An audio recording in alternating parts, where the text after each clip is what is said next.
Vous savez que j'attache beaucoup d'importance aux récepteurs. Je pense que les émetteurs doivent laisser de la place aux récepteurs au pluriel. C'est-à-dire laisser le récepteur compléter, ajouter.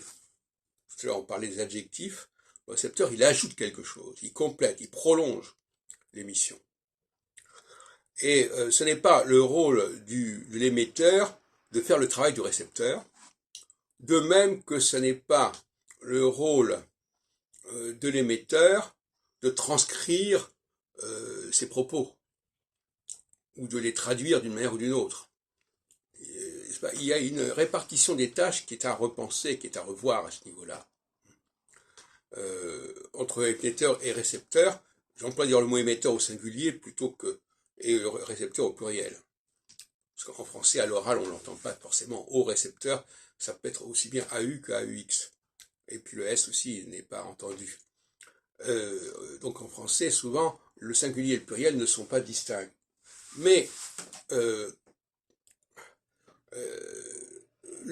avec Internet, etc., je pense que les gens ont un rôle de récepteur considérable à assumer. Ils doivent compléter, ils doivent prolonger, ils doivent rechercher, ils doivent rassembler, ils doivent collecter des informations. Et on n'a pas à leur servir tout sur un plateau.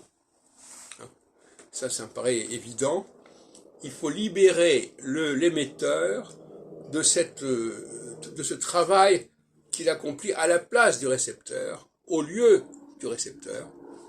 Et effectivement, c'est vrai que c'est une charge supplémentaire qui est affectée au récepteur, mais c'est une charge qui est créative, d'une certaine manière.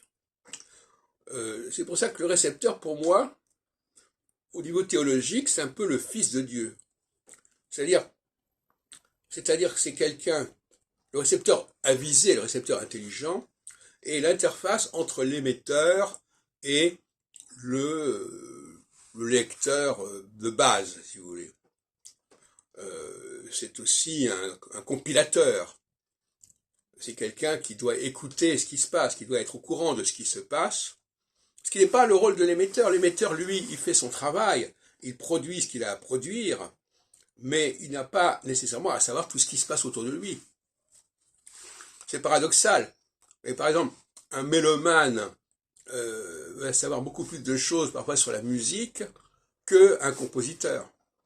Un lecteur de romans aura lu beaucoup plus de romans qu'un romancier, etc., etc. Donc, c'est pas du tout le même statut. Et de cette manière, je dirais que l'émetteur est plutôt masculin et le récepteur est plutôt féminin. Et il faut revaloriser le rôle du récepteur, ce qui veut dire revaloriser le rôle des femmes, d'une certaine manière.